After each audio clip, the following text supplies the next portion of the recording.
Hello, my name is Laila Arroyo, and I will be the one describing and explaining the classification of HPV types. You will find my email address at the beginning and at the end of the presentation, on the first and on the last slide. You're welcome to send me any question regarding the classification of HPVs, anything that was not sufficiently clear during the presentation, or any question that may come up. I will answer as soon as possible.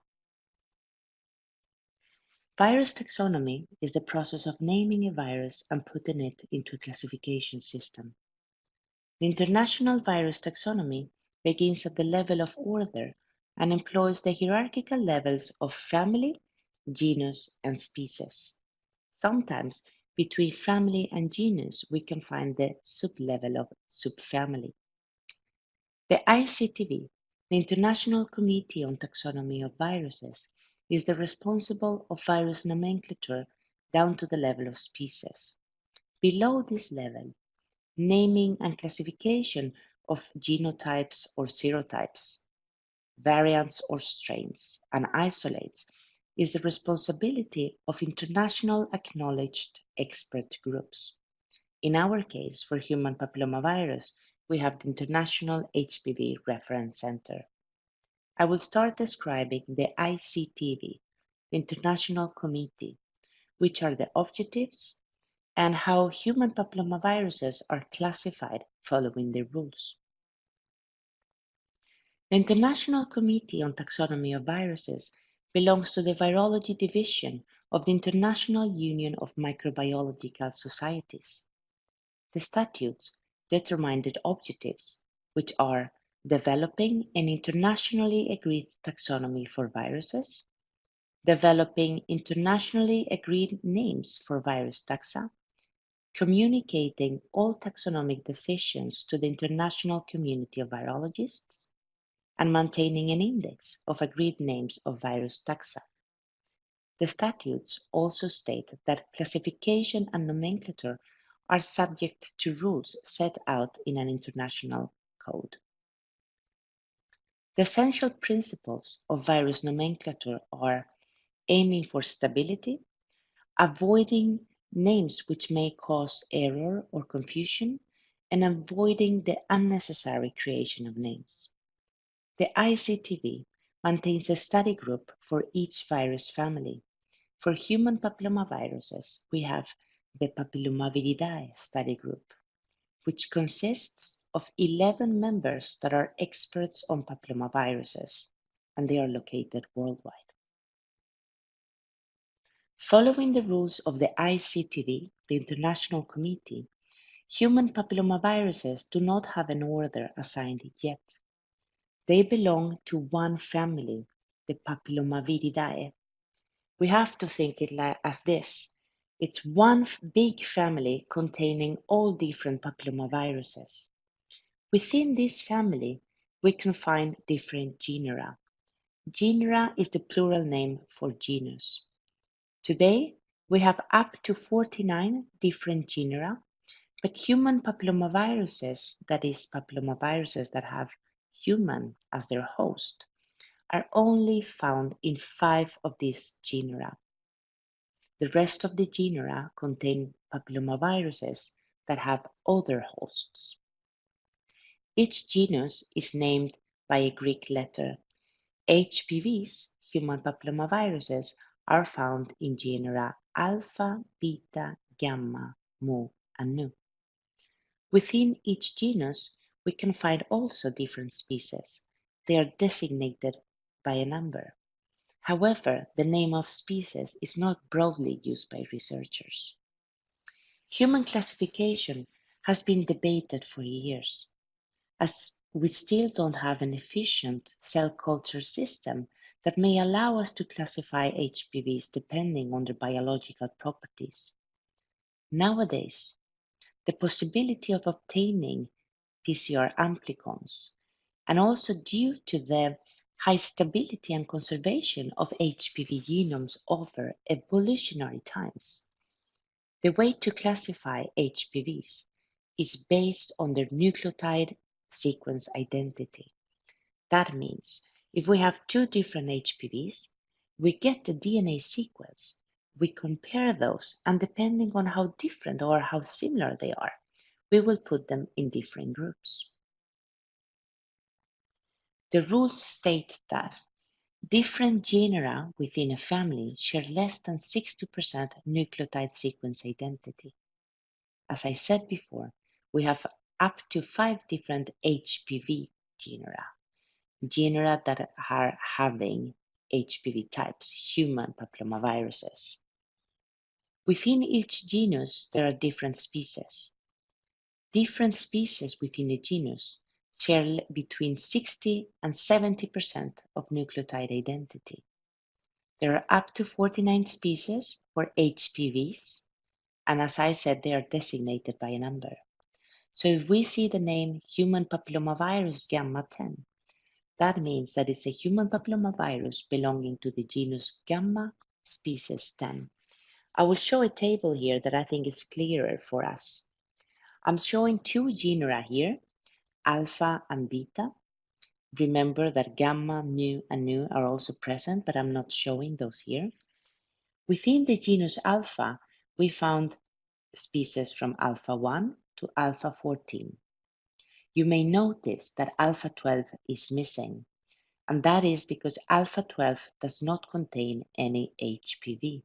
It contains papillomaviruses which have other hosts. Actually, there's one papillomavirus there that has a monkey as a host. So alpha 12 exists, but not for human papillomaviruses. The same happens with the beta genus. Beta genus actually has 6 different species, but in beta 6, no HPVs are found. The numbers that we have to remember is 60 and 70% identical. If we compare, let's say, one sequence with an alpha one, if the number that we get or how similar they are, it's more than 60, that it will mean that they belong to the same genus, alpha. If it's less than 60, that will mean that my sequence belongs to other genus, possibly beta or gamma, nu or mu, for example. But let's say that it's more than 60, so we know it belongs to alpha. If it's more than 70, it belongs to alpha 1, the same species. But it's less than 70, it belongs to other species. Then we would have to check to which species it is by comparing each of these ones. So more than 60, same genus. More than 70, same species. As I said before, the ICTV is responsible for virus nomenclature down to the level of species. But naming and classification of genotypes, variants, and isolates is the responsibility of acknowledged international specialist centers. In our case, we have the HPV International Reference Center. Below the level of species, we could find genotype. Classification of HPV genotypes is the responsibility of the International HPV Reference Center, which follows the same rules of virus classification. For HPVs, it's based on nucleotide sequence identity, and they have established that different genotypes within a species share between 71 to 90% nucleotide homology. In this table, now we will see it clearer. It's the same table as before, showing the genus alpha and genus beta and the different species, but now we have also that column with the genotypes. If we look, for example, at genus alpha, species alpha 1, we can see the genotypes 32 and 42. Now we have to learn another number and memorize it. Remember, we have the numbers 60, 70. Now we are adding the number 90. So if we compare, for example, one sequence that we want to know what it is, which let's say HPV 32, which is an alpha 1 genotype, it belongs to the genus Alpha and species Alpha. If we get more than 60%, it's the same genus, Alpha. If we get more than 70%, we know it's the same species, Alpha 1. And now here is the main question. If it's more than 90, then we say that is the genotype. It's HPV 32 as well. If it's between 71 and 90, then it's another genotype. It could be 42 or a novel type. We have to check that. This is the webpage of the International HPV Reference Center. The link to the webpage is written in the next slide. The International HPV Reference Center will confirm DNA sequences of novel HPV types.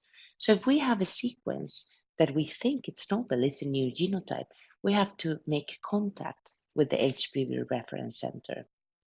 They are the ones confirming this sequence.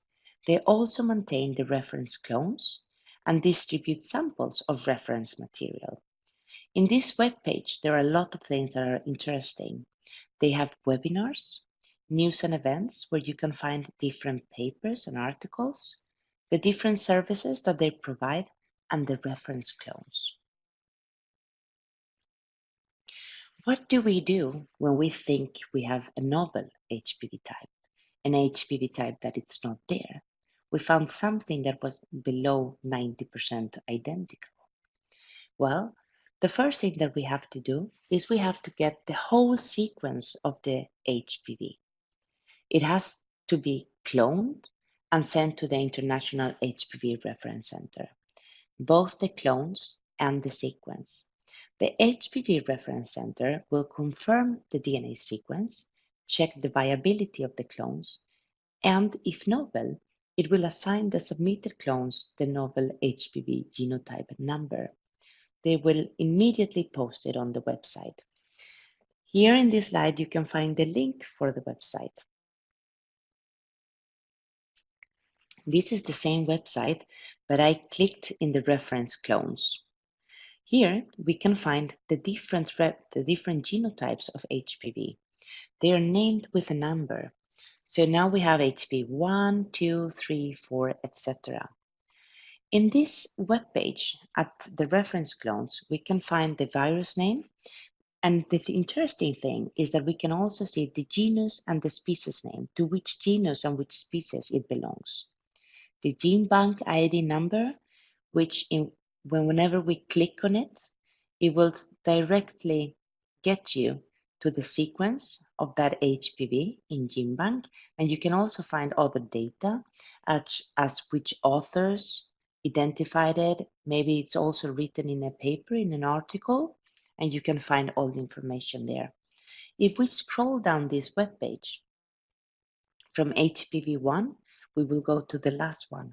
How many HPVs do we have today or identified and officially established? Well, in the webpage of the HPV Reference Center, we can find up to 218 different HPV genotypes. 4 of them, HPV 46, 55, 64, and 79, they were withdrawn because they were reclassified as subtypes of other genotypes. So to be accurate and a bit picky, today there are up to 214 different HPV types. This is a phylogenetic tree showing the first 204 HPV types. I separated by color the different genotypes depending on which genera, which genus they belong to. You have the HPV types red for alpha, blue for gamma, green for beta, yellow for mu, and purple for nu. This is a very good way to see how HPVs belonging to the gamma genus are the most common ones, then followed by maybe beta, alpha, and mu only has 3 HPV types and nu only 1. In the year 2000, we only had up to 80 genotypes officially established, only 80. Nowadays, with the new techniques, improving primers with the generation or multiplexing them and using different approaches, we have identified up to 216. Most of them that have been discovered or identified in the last 5 years belong to the gamma genus. There's only one new HPV type belonging to the Mühr genus, and no other new virus has been found since 1991. How many HPVs are out there? If in the last 18 years we have discovered more than 130, well, we believe there are a lot. It's not that they are like becoming new or anything. They have always been there, but we were not able to identify them. Nowadays, we can use unbiased metagenomic sequencing. We can sequence things without even knowing what we're going to find. We can detect both known and unknown HPVs without any prior knowledge of the sequences. In the HPV Reference Center, they have up to 360 putative novel HPV types sequenced. And when I write putative novel, that means that the virus is there, but it has not been officially established. Because remember that for the International HPV Reference Center, you have to have your sequence, but you also have to clone the viruses. It has not been cloned yet. A paper from 2014 from Salaba and his group detected sequences from up to 229 putative novel types. Again, they have not been cloned and sent to the reference center, so they are not officially established, but we know they are there. Another paper from 2016 from my group, we detected new HPV types in samples that had been previously screened for HPV and were considered to be HPV negative. So the HPV identification is improving a lot, and more genotypes are being identified. As soon as they are cloned and sent to the International HPV Reference Center, the number of 218 may end up in 400 at least. So as a last example on how to classify HPV types, let's say that we have a sequence that is 85% similar to HPV 92, the one that is highlighted in red, a beta 4. 85% similar. We had to remember 3 numbers, and those were 60, 70, and 90. If it's more than 60, it belongs to the same genus. Then it's beta. If it's more than 70, it belongs to the same species. Then it's beta 4. It was 85, as I said, it's below 90. So it's not HPV 92, it's another genotype that belongs here to beta 4. So it might be a novel genotype because there are no other genotypes in this species group. What to do then? Well, we have our sequence. What I would advise you to do is to just send the sequence to the International HPV Reference Center. They will confirm you if it's a novel sequence or not. And why I am advising to do that is because some HPV types that are officially established, they have not published the sequence. So it's not on the database. It's, let's say, secret. So maybe the sequence that you have is the same as theirs, and therefore your HPV is not novel. So it's better to ask first, is it novel or it's not? Or has it already been identified? If the International HPV Reference Center tells you that it's novel, then you can go ahead and clone the HPV type. You clone it, and together with the clones, you send the sequence to the HPV Reference Center, which will confirm the sequence, check the viability of the clones, and if novel, it will give you the next number. If you're lucky, maybe you will be the HPV 219. So that was everything from my side. You just have to remember these 3 numbers, 60, 70, and 90. And well, if you have any question, anything that was not sufficiently clear, here's my email.